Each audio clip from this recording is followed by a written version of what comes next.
What's that one? This Sim Sim. Sim paste, ha? Yeah. This one is for It's breakfast. not peanut paste, ha? Yeah. Yan, itsura, oh. Para siyang peanut butter, pero hindi peanut butter to. This is not peanut butter. The peanut paste, we call there in Philippines peanut butter. Peanut butter. Peanut butter, but this one is not peanut paste, ha? Yeah, this Sim Sim paste.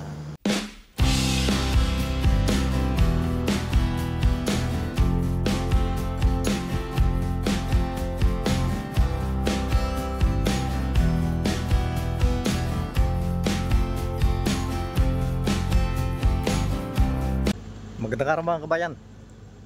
Sa atin nga pala sa Pilipinas, merong isang halaman na halos lahat tayo alam natin yan. Pero sa totoo lang, marami yung hindi nakakaalam kung ano ba yung itsura ng halaman na yan. Ang tinutukoy ko po, yung nasa bahay kubo, yung linga. Sa atin nga pala, ang napapansin ko na gamit niyan, yung mga ginagawa nilang pambudbud doon sa mga niluluto, kagaya ng tinapay, binubudburan nila niya nga sesame. Alam ba ninyo na dito sa kanila, yan ang paborito nilang palaman. Ginagawa nila yung sesame paste, para bang siyang peanut butter. At yung lasa niya, halos hindi rin nagkakalayo ng peanut butter. At ang isa pang gamit niyan, ginagawa nilang langis, yung sesame oil. Yung sesame oil parang naririnig ko na yan eh. Kaya nga lang, sa atin parang madalang lang yung gumagamit yan. Dito sa Africa, madaming nagtatanim yan. Hindi lang dito sa lugar na to, maraming part ng Africa ang mga nagtatanim yan.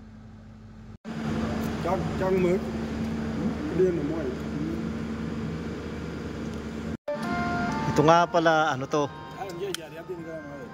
Ito yung tinatawag nilang sim paste. Sesame paste yan, sesame paste. Hindi yan na peanut butter. Para lang siyang peanut butter.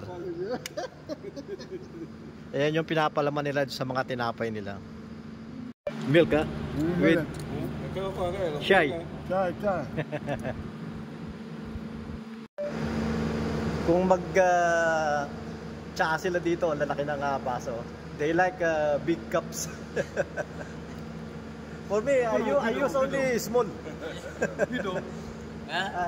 Pido. What is it? What is going on? Nothing. And also they like this sim paste. This one is not peanut paste. This sim. We don't do like this in Philippines. We have sim in Philippines, we have, but we put only toppings for bread. If they make bread, they put toppings of sim, but not paste.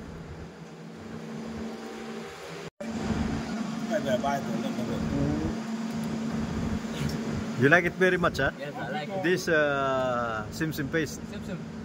Now make it to be like sandwich. Sandwich. Yes. You don't have hot dogs here? Hot dog.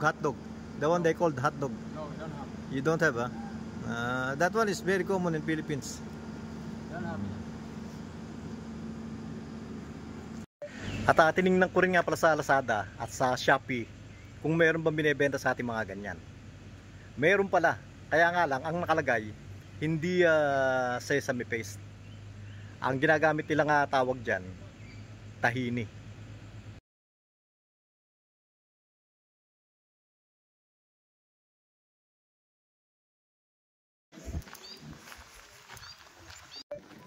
Medyo mahirap din yung kalagayan namin dito. Dahil yung opisina namin nandito sa may warehouse. Ang layo doon sa workshop. Pag meron kaming kailangan dito, maglalakad pa kami. Malayo rin, siguro mga 300 meters. Kaya balikan, mahigit kalahating kilometro. Araw-araw, ilang beses kami pumupunta dyan. Paglalakad pa lang, pagod na. At dito nga pala sa lugar na to, yung dinadaanan namin, madami ako nakikita laging mga yung lata ng beer. Dito kahit na mahirap sila, marami pa rin dito yung mga manginginom. Yung medyo may pera, beer yung binibili nila. Yun namang mga kulang sa pera, yung local wine nila. Gaya niya no, Tasker. Ito naman na South. Ayan pa oh, madalas merong ganyan. Nung dumating nga pala ako dito, dyan sa compound na yan, yung workshop namin. Malaking compound dyan. Inuupahan ng WFP para do sa workshop. Yung workshop naman namin ngayon, yung lote na yon ibinigay ng gobyerno sa WFP. Kaya pinatayuan na nila ng workshop. Dito yung dati. At yan lang po muna sa ngayon mga kabayan. Sana po nagustuhan nyo rin yung share ko ngayon. At maraming salamat po sa mga laging nanonood na mga ina-upload ko.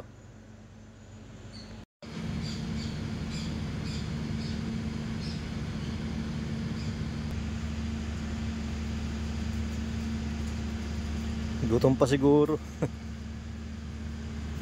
Dito yung tambayan nila eh. Dito kasi yung medyo mababa yung mga dahon na yan oh. Tingnan nyo yung mga sanga dun sa mababa. Ubus na. Kinakain ng mga dikdik eh. Dito hindi nila abot eh. Mataas na to eh. Diyan sila tumatambay. Ito maliit pa to oh. Maliit pa yung sungay niya oh. Anak yata ito niyan eh. Anak nung alaga ko yan eh. Madalas niyang kasama pero hindi pa kumakain dun sa binibigay ko. Ayun pala yung sinasabi ko na maliit na dikdik oh. Yung pinakamaliit ngayon. Ayan oh. Kaya nga lang sobrang ilapan yan. Pag naramdaman niya na lalapit ako, tatakbo na agad yan. Ayan oh. Nakikiramdam siya.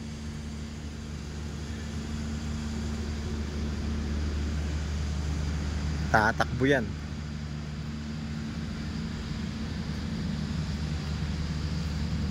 Ayan oh.